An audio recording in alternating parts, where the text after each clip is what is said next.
ഈശോയിൽ ഏറ്റവും സ്നേഹമുള്ളവരെ, പൂജ്യ രാജാക്കന്മാർ ആരാണ്?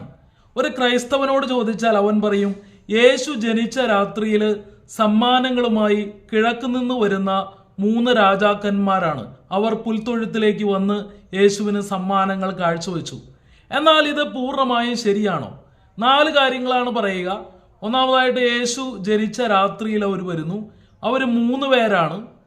അതോടൊപ്പം തന്നെ അവർ രാജാക്കന്മാരാണ്. അവർ പുൽത്തൊഴുത്തിലേക്കാണ് വന്നത്. ഇങ്ങനെ 4 കാര്യങ്ങളാണ് സാധാരണ പൂജ്യ രാജാക്കന്മാരെ കുറിച്ച് പറയുക. എന്നാൽ ഈ 4 കാര്യങ്ങളും വചനത്തിന്റെ അടിസ്ഥാനത്തിൽ ശരിയാണോ എന്നാണ് നമ്മൾ നോക്കുന്നത്. പ്രിയമുള്ളവരെ, ഇവിടെ നമ്മൾ ആദ്യമായിട്ട് നോക്കുന്നത് യേശു ജനിച്ച രാത്രിയിൽ പുൽത്തൊഴുത്തിലേക്ക് രാജാക്കന്മാർ വന്നോ എന്നാണ്. ആദ്യമായിട്ട് തന്നെ ഇതേക്കുറിച്ച് വചനം എന്താണ് പറയുന്നത് എന്ന് നോക്കാം. ലൂക്ക എഴുതിയ സുവിശേഷം 2-ാം അധ്യായത്തിൽ 3 2-ാം അധ്യായം അതിൻ്റെ 7-ാം വാക്യം, 12-ാം വാക്യം, 16-ാം വാക്യം, അങ്ങനെ 3 യേശുവിനെ പുൽത്തൊട്ടിയിൽ കിടത്തിയെന്ന് വളരെ വ്യക്തമായിട്ട് വചനം പറയുന്നുണ്ട്. എന്നാൽ ഈ രാജാക്കന്മാർ അല്ലെങ്കിൽ ജ്ഞാനികൾ എവിടെയാണ് യേശുവിനെ കണ്ടത്? മത്തായിയുടെ സുവിശേഷം 2:11 ഇങ്ങനെ പറയുന്നു, അവർ ഒരു ഭവനത്തിൽ പ്രവേശിച്ച് യേശുവിനെയും അവൻ്റെ അമ്മയായ മറിയത്തെയും കണ്ടു എന്ന്. ഭവനത്തിൽ പ്രവേശിച്ച്. എന്നാൽ യേശുവിന്റെ ജനനത്തെക്കുറിച്ച് പറയുന്നു, ഭവനത്തിലല്ല, സത്രത്തിലല്ല. കാരണം അവർക്ക് സത്രത്തിൽ ഇടം കിട്ടിയില്ല. യേശുവിനെ മറിയം പുൽത്തൊട്ടിയിൽ കിടത്തിയെന്നും. അപ്പോൾ തന്നെ ഇതിൽ നിന്ന് വ്യക്തമാണ്, യേശു ജനിച്ച അതേ രാത്രിയിലല്ല ഈ ജ്ഞാനികൾ യേശുവിനെ കാണാനായി എത്തിയതെന്ന്. പലപ്പോഴും പുൽക്കൂടുണ്ടാക്കുമ്പോഴും അല്ലെങ്കിൽ ആ പുൽക്കൂട് കാണുമ്പോഴും നമ്മൾ പലപ്പോഴും തെറ്റിദ്ധരിക്കാറുണ്ട്. യേശു ജനിച്ച അതേ രാത്രിയിൽ ഇടയന്മാർ വന്നതുപോലെ ജ്ഞാനികളും അല്ലെങ്കിൽ രാജാക്കന്മാരും വന്നു എന്ന്. വചനം എന്താണ് പറയുന്നത്? വചനം പറയുന്നു, ആ പ്രദേശങ്ങളിൽ ആടുകളെ മേയ്ക്കുന്ന ഇടയന്മാരുണ്ടായിരുന്നു. അവര് രാത്രി തന്നെ അവിടേക്ക് എത്തി. എന്നാൽ ജ്ഞാനികളോ അല്ലെങ്കിൽ രാജാക്കന്മാരോ, അവിടെ വചനം ഇങ്ങനെയാണ് പറയുന്നത്, കിഴക്ക് ദൂരെ നിന്ന് രാജാക്കന്മാർ ഒരു നക്ഷത്രം കണ്ട് ആ നക്ഷത്രത്തെ പിൻപറ്റിയിട്ടാണ്. അത് വർഷങ്ങളോ ഒരുപക്ഷെ മാസങ്ങൾക്കോ ശേഷമാണ്. വീണ്ടും വചനത്തിൽ നമ്മൾ കാണുന്നുണ്ട്, ഹെറോദോസ് 2-നും അതിൽ താഴെയുമുള്ള കുഞ്ഞുങ്ങളെ വധിക്കാനായിട്ട് കൽപ്പന പുറപ്പെടുവിക്കുക. യേശു ജനിച്ച അതേ ദിവസമാണെങ്കിൽ 2 വയസ്സിൽ താഴെയുള്ള കുഞ്ഞുങ്ങളെ കൊല്ലാനായിട്ട് കൽപ്പന പുറപ്പെടുവിക്കേണ്ട ആവശ്യമില്ല. അതിൽ നിന്നെല്ലാം വ്യക്തമാണ് ഈ ജ്ഞാനികൾ യേശുവിനെ സന്ദർശിച്ചത് യേശു ജനിച്ച ഏതാനും മാസങ്ങളോ അല്ലെങ്കിൽ ദിവസങ്ങൾക്കോ ശേഷമാണ്. ഏകദേശം ചിലപ്പോൾ 2-3 മാസങ്ങളൊക്കെ കഴിഞ്ഞിട്ടായിരിക്കാം. ഇതാണ് വചനത്തിൽ നിന്ന് നമുക്ക് മനസ്സിലാക്കാൻ സാധിക്കുന്ന ഒന്നാമത്തെ കാര്യം. അടുത്തതായിട്ട് നമ്മൾ നോക്കുന്നത് 3 രാജാക്കന്മാര് യേശുവിനെ കാണാൻ വന്നോ എന്നാണ്. ബൈബിളിൽ ഒരിടത്തും 3 എന്ന സംഖ്യ പറഞ്ഞിട്ടില്ല. പിന്നെ എങ്ങനെയാണ് നമുക്ക് ഈ 3 രാജാക്കന്മാർ അല്ലെങ്കിൽ 3 പേരാണ് യേശുവിനെ കാണാൻ വന്നത് എന്ന് മനസ്സിലാക്കുന്നത്? ഇവിടെ വചനത്തിൽ ഇങ്ങനെ കാണാൻ സാധിക്കും, അവിടെ ജ്ഞാനികൾ വന്നു, അവര് മീറയും സ്വർണവും കുന്തിരിക്കവും കാഴ്ച നൽകി. 3 കാഴ്ച വസ്തുക്കളാണ് നൽകിയത്. എന്നാൽ അവർ 3 പേരാണെന്ന് ഒരിടത്തും പറഞ്ഞിട്ടില്ല. വചനം പറയുക ജ്ഞാനികൾ അല്ലെങ്കിൽ ബഹുവചനമാണ് അവിടെ ഉപയോഗിക്കുക. അതായത് ഒന്നിൽ കൂടുതൽ ആളുകൾ. അവരെത്ര പേരുണ്ട് എന്ന് നമുക്ക് കൃത്യമായിട്ട് അറിയില്ല ഈ വചനത്തിന്റെ അടിസ്ഥാനത്തിൽ. ഇനി അടുത്തതായിട്ട് നമ്മൾ നോക്കുന്നത് അവര് രാജാക്കന്മാരാണോ എന്നാണ്. നമ്മൾ പലപ്പോഴും പുൽക്കൂട് ഒരുക്കുമ്പോൾ കിരീടം വെച്ച രാജാക്കന്മാര് ഒട്ടകപ്പുറത്ത് യേശു ജനിച്ച രാത്രിയിൽ വരുന്ന രീതിയിലാണ് പുൽക്കൂടുകളെല്ലാം നമ്മൾ സെറ്റ് ചെയ്യുക. എന്നാൽ അത് പൂർണ്ണമായിട്ട് ശരിയാണോ? ഇവർ രാജാക്കന്മാരാണോ? വചനം എന്താണ് പറയുക? വചനം ഒരിടത്തും ഇവരെ രാജാക്കന്മാർ എന്ന് പറഞ്ഞിട്ടില്ല. പകരം വചനം പറയുന്നത് ഇവർ ജ്ഞാനികളാണ് എന്നാണ്. എങ്ങനെയുള്ള ജ്ഞാനികൾ? വേദജ്ഞാനികളാണ്.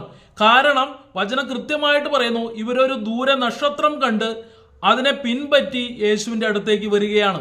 അപ്പോൾ ഇവര് ജെറൂസലേമിൽ ചെല്ലുമ്പോൾ ഹെറോദേസിന് മുമ്പിലെല്ലാം അവർ പറയുന്നുണ്ട്, ഞങ്ങൾ അവന്റെ നക്ഷത്രം കണ്ട് അവനെ ആരാധിക്കാൻ വന്നതാണ്.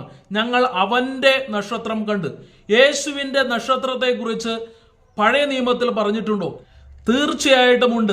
സംഖ്യയുടെ പുസ്തകം 24:27 അവിടെ ബാലാം ഇസ്രായേലിനെ കുറിച്ച് നടത്തിയ പ്രവചനത്തിൽ ഇങ്ങനെ പറയുന്നു, ഇസ്രായേലിൽ നിന്ന് ചെങ്കൊടി ഉയരും, യാക്കോബിന്റെ ഭവനത്തിൽ നിന്ന് നക്ഷത്രമുദിക്കും.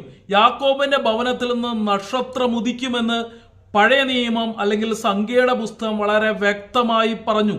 ഈ കാര്യം മനസ്സിലാക്കിയ ജ്ഞാനികൾ ആ നക്ഷത്രത്തെ പിൻപറ്റി വരുമ്പോൾ അവർ പറയുന്നുണ്ട്, ആ നക്ഷത്രം അവന്റെ നക്ഷത്രം കണ്ട് ഞങ്ങൾ ആരാധിക്കാൻ വന്നതാണ് എന്നാണ്. അതുകൊണ്ട് തന്നെ അവർ ജ്ഞാനികളാണ്, വചനവും പരിചയപ്പെടുന്നവരെ ജ്ഞാനികളായിട്ടാണ്. എന്നാൽ രാജാക്കന്മാർ എന്ന് വചനം ഒരിടത്തും പറയുന്നില്ല.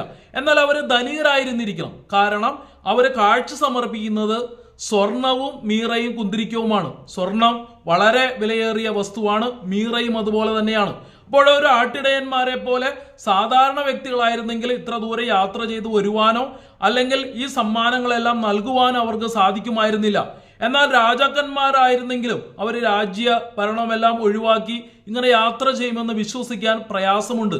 അപ്പോൾ വചനത്തിന്റെ അടിസ്ഥാനത്തിൽ നമുക്ക് പറയാൻ കഴിയുന്ന ഒരു കാര്യം, യേശു ജനിച്ചതിന് ശേഷം ഏതാനും ദിവസങ്ങൾക്കുള്ളിൽ ജ്ഞാനികൾ കിഴക്ക് നക്ഷത്രം കൊണ്ട് പുറപ്പെട്ട് അവർ ഭവനത്തിലെത്തി അവിടെ യേശുവിനെയും മറിയത്തെയും കണ്ടു എന്നതാണ്.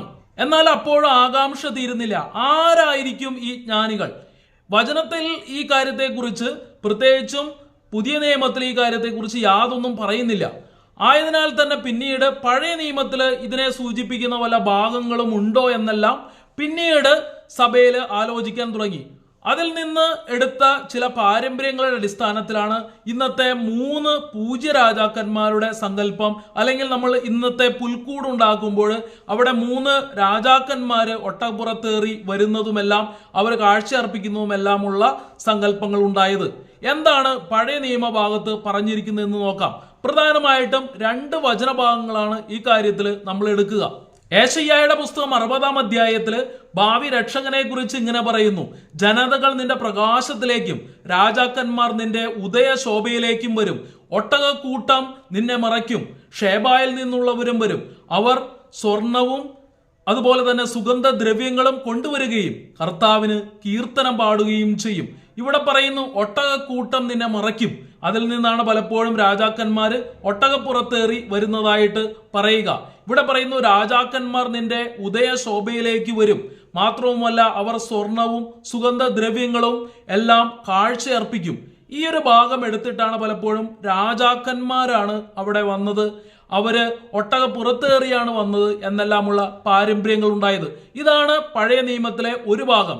രണ്ടാമതായിട്ട് 72-ാം സങ്കീർത്തനം അതിന്റെ 10-ാം വാക്യത്തില് സോളമൻ രാജാവ് ഭാവി രാജാവിനെ കുറിച്ചുള്ള പ്രാർത്ഥനയിൽ ഇങ്ങനെയാണ് പറയുക: താർഷീഷിലെ രാജാക്കന്മാർ അവന് കപ്പം നൽകട്ടെ, സേബായിലെയും ഷേബായിലെയും രാജാക്കന്മാർ അവന് കാഴ്ചകൾ കൊണ്ടുവരട്ടെ.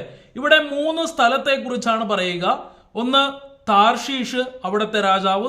അടുത്തതായിട്ട് സേബായിലെ രാജാവ്. മൂന്നാമതായിട്ട് ഷേബായിലെ രാജാവ്. ഇങ്ങനെ 3 സ്ഥലങ്ങളെ കുറിച്ച് പറയുന്നുണ്ട്. താർഷീഷ് എന്ന് പറഞ്ഞാൽ പേർഷ്യയിലെ ഒരു പ്രൊവിൻസ് ആണ്. അതുകൊണ്ട് തന്നെ പിന്നീടുള്ള പാരമ്പര്യത്തിൽ ഈ 3 രാജാക്കന്മാർ, ഒരു രാജാവ് പേർഷ്യയിൽ നിന്ന്, മറ്റൊരു രാജാവ് സേബായിൽ നിന്ന്, മൂന്നാമത്തെ രാജാവ് ഷേബായിൽ നിന്ന് എന്ന സങ്കല്പം അല്ലെങ്കിൽ ആ പാരമ്പര്യം സഭയിൽ വന്നു. പിന്നീട് ഇവർക്ക് 3 പേരുകളും നൽകപ്പെട്ടു. പേർഷ്യയിലെ രാജാവ് ബെൽത്താസർ, ഷേബയിലെ രാജാവ് ഗാസ്പർ, സേബയിലെ രാജാവ് മെൽക്കിയോ.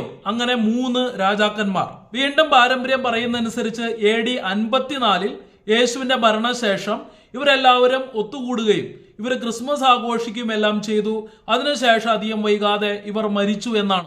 ഇവർ അർമേനിയ എന്ന രാജ്യത്തിലുള്ള സേവ എന്ന സ്ഥലത്താണ് ഒത്തുകൂടി ക്രിസ്മസ് ആഘോഷിച്ചത്.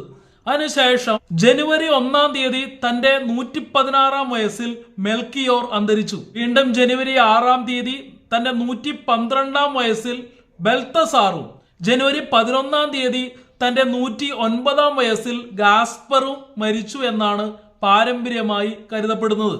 ഈ വിവരങ്ങൾ നമുക്ക് ലഭിക്കുന്നത് ജർമ്മനിയിലെ കൊളോണിലുള്ള വിശുദ്ധരെ കുറിച്ചുള്ള പഞ്ചാംഗത്തിൽ നിന്നാണ്. ഇതിൽ പറയുന്നതനുസരിച്ച് ഇവരെ മരിച്ചതിന് ശേഷം ഇവരെ പേർഷ്യയിൽ അടക്കുകയും AD 490 ഇവരുടെ ഭൗതിക ശരീരം പേർഷ്യയിൽ നിന്നെടുത്ത് അന്നത്തെ കോൺസ്റ്റാന്റിനോപ്പിളിലേക്ക് കൊണ്ടുപോവുകയും ചെയ്തു. പിന്നീട് ഭൗതിക ശരീരത്തിന്റെ അവശിഷ്ടങ്ങൾ മിലാനിലേക്കും തുടർന്ന് കൊളോണിലേക്കും കൊണ്ടുപോയി. 1162 കൊളോണില് ഇവരുടെ ഭൗതിക ശരീരം കബറടക്കി എന്നാണ് പറയുക. യഥാർത്ഥത്തിൽ നമ്മൾ വചനം കൃത്യമായി നോക്കിയാൽ ഇവർ എവിടെ നിന്ന് വന്നു എന്ന് വചനത്തിൽ പറയുന്നില്ല. പിന്നെയോ വചനം പറയുന്നത് കിഴക്ക് നിന്നുള്ള 3 ജ്ഞാനികൾ എന്നാണ്. എന്നാൽ സഭയുടെ പാരമ്പര്യം അനുസരിച്ച് ഇവർ 3 രാജാക്കന്മാരാണ്. ഇവരുടെ പേരുകൾ ബെൽത്തസാർ, ഗാസ്പർ, മെൽക്കിയോർ എന്നാണ്. ഇവർ വരുന്നത് പേർഷ്യയിൽ നിന്നും അതുപോലെ തന്നെ സേബായിൽ നിന്നും ഷേബായിൽ നിന്നുമാണ്. അവരാണ് യേശുവിന് കാഴ്ചകൾ സമർപ്പിച്ചത്. ഈ പാരമ്പര്യം തുടർന്നുകൊണ്ടാണ് പിന്നീട് പുൽക്കൂടുകൾ തയ്യാറാക്കിയത്. അതുകൊണ്ടാണ് ഇന്നും പുൽക്കൂട്ടിലേക്ക് 3 രാജാക്കന്മാർ വരുന്നതായിട്ട് നമുക്ക് കാണാൻ സാധിക്കുക. കാര്യങ്ങൾ നിങ്ങൾക്ക് മനസ്സിലായി എന്ന് കരുതുന്നു. അറിയാത്ത മറ്റുള്ളവരോടും പറയുക, ഷെയർ ചെയ്യുക. ദൈവം അനുഗ്രഹിക്കട്ടെ. ആമേൻ.